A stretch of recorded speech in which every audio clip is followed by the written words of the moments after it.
የዓለም መጨረሻ መጀመሪያ ምንድነው የምንመለከተው ይሆናል።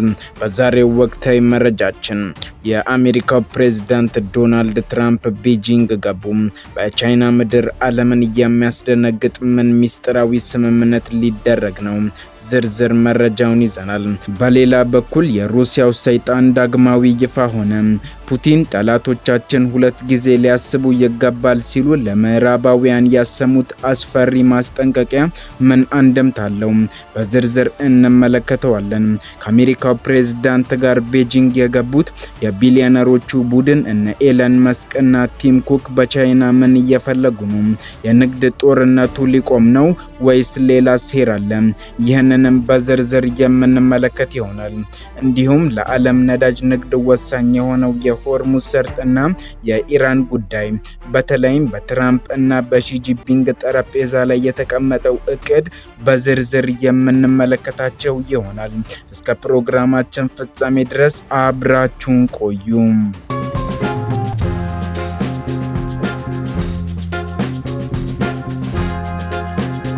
በቅድሚያም የአሜሪካው ፕሬዝዳንት ዶናልድ ትራምፕ ወደ ቤጂንግ ያደረጉት ጉብኝት በታሪክ ታይቶ የማይታወቅ የደህንነት እና የዲፕሎማሲ ዝግጅት ተደርጎለታል።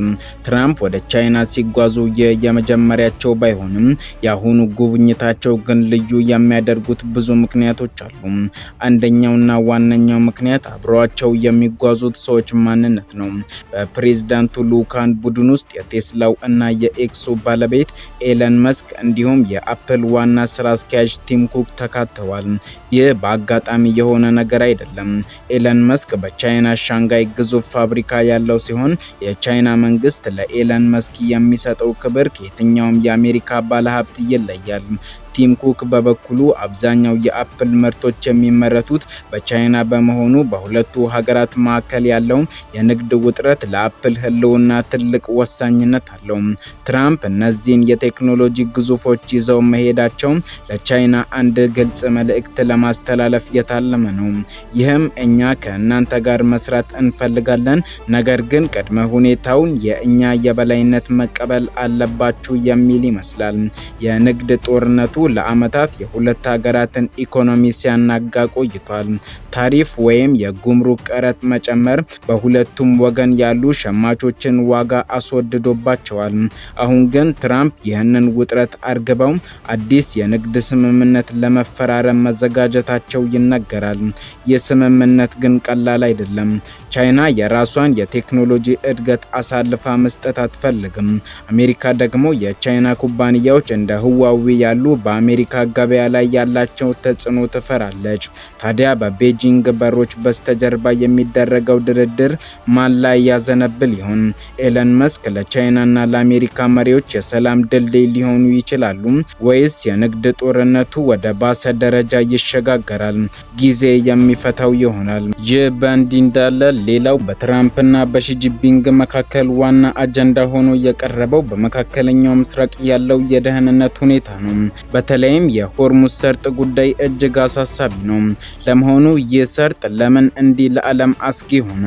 የሆርሙዝ ሰርጥ በፋርስ ባህረ ሰላጤና በኦማን ባህረ ሰላጤ መካከል የሚገኝ ጠባብ የባህር መስመር ነው። በየቀኑ ከ20 ሚሊዮን በርሜል በላይ ነዳጅ በዚህ ሰርጥ በኩል ያልፋል። ይህ ማለት በዓለም ላይ በባህር ከሚጓጓዘው ነዳጅ ውስጥ ሲሶ በዚህ ጠባብ መስመር ማለፍ አለበት ማለት ነው። ኢራን ይህንን ሰርጥ የመቆጣጠር አቅም አላት። በየጊዜው ከአሜሪካ ጋር ውጥረት ሲነግስ ኢራን ሰርጡን እዘጋለው የሚል ዛቻን ታሰማለች። ትራምፕ በቻይና ቆይታቸው ፕሬዝዳንት ሺጂፒንግ በኢራን ላይ ያላቸውን ተጽዕኖ እንዲጠቀሙ ይፈልጋሉ። ቻይና ከኢራን ነዳጅ በብዛት የምትገዛ ሀገር እንደመሆኗ መጠን በኢራን መንግስት ላይ ትልቅ የንግድ ጫና የመፍጠር አቅም አላት። ትራምፕ የሚፈልጉት ኢራን ወደ አዲስ የሰላም ስምምነት እንድትመጣና የኒውክሌር መርሃ ግብሯን እንድታቆም ነው። ይህ ካልሆነ ግን አሜሪካ በሆርሙዝ ሰርጥ ላይ ወታደራዊ እርምጃ ልትወስድ እንደምትችል ፍንጭ ሰጥታለች። ይህ የጂኦፖለቲካዊ ቁማር ለዓለም ነዳጅ ዋጋ መረጋጋት ትልቅ ወሳኝነት አለው። በሌላ በኩል በቤጂንግ የዲፕሎማሲው ድግስ ሲካሄድ፣ በሞስኮ ግን የጦርነት ነጋሪት እየተጎሰመ ነው። ፕሬዝዳንት ቭላዲሚር ፑቲን ሳርማት የተሰኘውን አዲሱንና እጅግ አስፈሪውን ሚሳኤል በይፋ አስመርቀዋል። ይህ ሚሳኤል በምዕራባውያን ዘንድ ሰይጣን ዳግማዊ የሚል ስያሜ የተሰጠው ያለ ምክንያት አይደለም። ሳርማት የሩሲያ የኒውክሌር ጦር መሳሪያን ወደ አዲስ ምዕራፍ ያሸጋገረ ቴክኖሎጂ ነው። ሚሳኤሉ ከ200 ቶን በላይ ይመዝናል። ይህም ከሶቪየት ህብረት ውድቀት በኋላ ሩሲያ የሰራችው ትልቁ ሚሳኤል ያደርገዋል። ነገር ግን የሚያስፈራው ክብደቱ አይደለም፣ ፍጥነቱና የመምታት አድማሱ እንጂ። ሳርማት ከ35000 ኪሎ ሜትር በላይ መጓዝ ይችላል። ይህ ማለት ከሩሲያ ተነስቶ ወይም በደቡብ ዋልታ ዞሮ አሜሪካን በማንኛውም አቅጣጫ መምታት ይችላል ማለት ነው። የአሁኑ ጸረ ሚሳኤል መከላከያ ዘዴዎችን ሁሉ አሮጌ የሚያደርግ ቴክኖሎጂ እንዳለውም ፑቲን ተናግረዋል።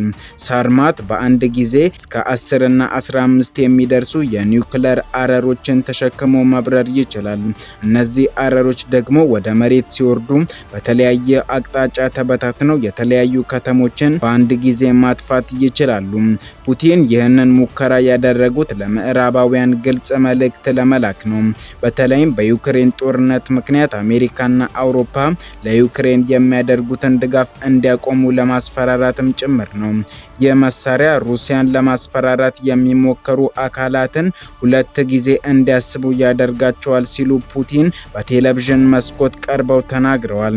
ይህ ማስፈራሪያ በምዕራባውያን ላይ ምን አይነት ስጋት ፈጥሯል? በእርግጥስ ሳርማት በተግባር ሊሰራ ይችላል የሚለውን ጊዜ የሚፈታው ይሆናል። በተያያዘ መረጃ የፑቲን ንግግር ዓለምን ቢያስደነግጥም የምዕራባውያንን ወታደራዊ ተንታኞች ግን ነገሩን በጥንቃቄ ነው የሚመለከቱት።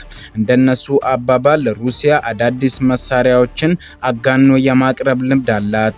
ሳርማት በልማት ሂደት ላይ ሳለ ብዙ ጊዜ መዘግየቶችን እና ውድቀቶችን አጋጥመውታል። ለምሳሌ በመስከረም 2004 የተደረገው ሙከራ በሚሳኤል ማስወንጨፊያው ላይ ጥልቅ ጉድጓድ ጥሎ ማለፉን የሳተላይት ምስሎች ያሳያሉ። ይሁን እንጂ ሩሲያ ሳርማት በዚህ ዓመት መጨረሻ በይፋ ስምሪት እንደሚያገኝ በጽኑ አምናለች። ይህ ደግሞ በዓለም ላይ ያለውን የኒውክሌር ጦር መሳሪያ ቁጥጥር ስምምነት አደጋ ላይ ይጥለዋል። አሜሪካና ሩሲያ ያላቸው የኒውክሌር መሳሪያ መጠን ዓለምን ለብዙ ጊዜ ለማጥፋት ይበቃል። ትራምፕ ግን አዲስ ስምምነት እንዲደረግ ይፈልጋሉ። ይህ ስምምነት ደግሞ ቻይናንም ማካተት አለበት ይላሉ። ቻይና በበኩሏ የኔን የኒውክሌር ክምችት ከአሜሪካና ሩሲያ ጋር ሲነጻጸር በጣም አነስተኛ ስለሆነ በዚህ ስምምነት ውስጥ አልገባም በማለት በሩን ዘግታለች። ይህ ፍጥጫ ዓለምን ወደ አዲስ የጦር መሳሪያ ሽሚያ እየመራት ነው። በቤጂንግ ያለው ድርድር እና በሞስኮ ያለው የሚሳኤል ሙከራ ተያያዥነት አላቸው። ሩሲያና ቻይና ያላቸውን ወታደራዊ ትብብር አሜሪካን እያስጨነቃት ይገኛል። በሌላ መረጃ ወደ ቤጂንግ የዝግጅት ክፍሎች ስንመለስ ከንግድ ስምምነቶቹ ጀርባ ሌላ ትልቅ ፍልም ያለ፣ እርሱም የሰው ሰራሽ አስተውሎት ወይም የኤአይ የበላይነት ነው። ኤለን መስክ በትራምፕ ልዑካን ቡድን ውስጥ መካተቱ ለብዙዎች ጥያቄ ቢሆንም መልሱ ግን ግልጽ ነው። መስክ በቻይና ያለው የቴስላ ፋብሪካ በዓለም ላይ ካሉት እጅግ ግዙፍ የቴክኖሎጂ ማዕከላት አንዱ ነው። ነገር ግን መስክ አሁን የሚፈልገው መኪና መሸጥ ብቻ አይደለም። የቻይናን የኤአይ ቴክኖሎጂና የመረጃ አያያዝ ከአሜሪካ ፍላጎት ጋር ለማጣጣም ነው። ቻይና በአሁኑ ሰዓት በዓለም ላይ በኤአይ ቴክኖሎጂ አሜሪካን እየተቀናቀነች ትገኛለች። ትራምፕ ይህንን በሚገባ ያውቃሉ። አሜሪካ የቻይናን የቴክኖሎጂ ኩባንያዎች በደህንነት ስጋት ስትከስ የቆየች ቢሆንም አሁን ግን ከመጣላት መደራደር የሚለውን መንገድ መርጠዋል። ኤለን መስክ ደግሞ ለዚህ ድርድር እንደ ድልድይ ሆኖ እያገለገለም ይገኛል። መስክ በቻይና ባለስልጣናት ዘንድ ያለው ተሰሚነት ትራምፕ በቀጥታ ማግኘት የማይችሉትን መረጃና ተጽዕኖ እንዲያገኙ ያደርጋቸዋል። ይሁን እንጂ ይህ የቴክኖሎጂ ጋብቻ አደገኛ ጎኖችም አሉት። የአሜሪካ የደህንነት ተቋማት መስክ ለቻይና በጣም ቅርብ ነው በሚል ስጋት አላቸው። የቴስላ መኪናዎች በቻይና መንገዶች ላይ በሚሊዮን የሚቆጠሩ መረጃዎችን ሲሰበስቡ ያ መረጃ የት ነው የሚቀመጠው የሚለው ጥያቄ የአሜሪካን ኮንግረስ ሲያከራክር ቆይቷል። ትራምፕ ግን ይህንን ስጋት ወደ እድል ለመቀየር አስበዋል። በቤጂንግ በሚደረገው ድርድር ቻይና የቴክኖሎጂ ገበያዋን ለአሜሪካ ኩባንያዎች በሰፊው እንድትከፍት እና የአእምሮ ንብረት ስርቆትን እንድታቆም ከፍተኛ ጫና እያደረጉ ነው። በሌላ በኩል ቲም ኩክ እና አፕል በቻይና ላይ ያላቸውን ጥገኝነት አሳሳቢ ደረጃ ላይ ደርሷል። አብዛኛው የአይፎን ምርቶች የሚመረቱት በቻይና ፎክስኮን ፋብሪካዎች ነው። በሁለቱ ሀገራት መካከል ጦርነት ቢነሳ አፕል በሰዓታት ውስጥ ምርቱን ሊያቆም ይችላል። ለዚህ ነው ቲም ኩክ በትራምፕ ጎን ሆኖ በቤጂንግ የሚገኘው። አፕል በቻይና ያለውን የሽያጭ ድርሻ ለማስፋፋትና በቻይና መንግስት የሚደረገውን የቁጥጥር ጫና ለማርገብ በትራምፕ ዲፕሎማሲያዊ ጡንቻ እየተጠቀመ ነው። ይህ የቢሊዮነሮችና የፖለቲከኞች ጥምረት ዓለምን ወደ አዲስ የቴክኖሎጂ ዘመን ይወስዳታል ወይስ ለቻይና ተጨማሪ የበላይነት መንገድ ይከፍታል? ይህንንም ጊዜ የሚፈታው ይሆናል። ውድ ተመልካቾቻችን ለዛሬ ያዘጋጀንላችሁ ፕሮግራም ይህንን ይመስል ነበር። በየጊዜው እንደዚህ አይነት ወቅታዊ መረጃዎች እንዲደርሷችሁ ቻናላችንን ሰብስክራይብ እንዲሁም ይህንን ቪዲዮ ላይክ ማድረግ አትዘንጉ እያልን መልካም ጊዜ ይሁንላችሁ።